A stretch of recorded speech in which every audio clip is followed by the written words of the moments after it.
জুলাই কারো বাপদাদার সম্পত্তি না। জুলাই কোন রাজনৈতিক দল, কোন ব্যক্তি প্রতিষ্ঠানের একক কৃতিত্ব না।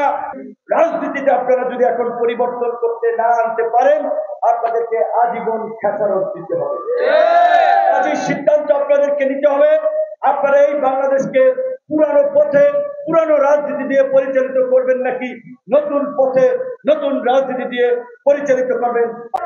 জুলাই কারো বাপদাদার সম্পত্তি না। জুলাই কোন রাজনৈতিক দল, কোন ব্যক্তি প্রতিষ্ঠানের একক কৃতিত্ব না। জুলাই এদেশের সমস্ত শ্রেণী পেশার মানুষের আপামর জনতার লড়াই সংগ্রামের ফল।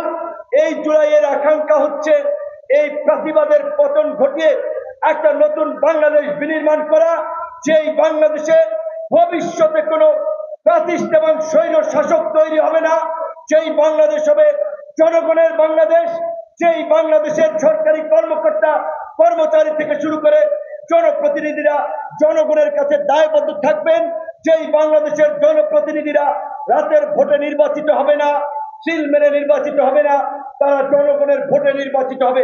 সেই বাংলাদেশ বিনির্মাণ করার জন্যই এই জুলাইয়ের সংগ্রামীদেরকে জাগ্রত থাকতে হবে এবং জুলাইয়ের নামে যারা দোকান খুলে ব্যবসা করবে তাদেরকেও আপনাদের সকলকে মিলে প্রতিহত করতে হবে।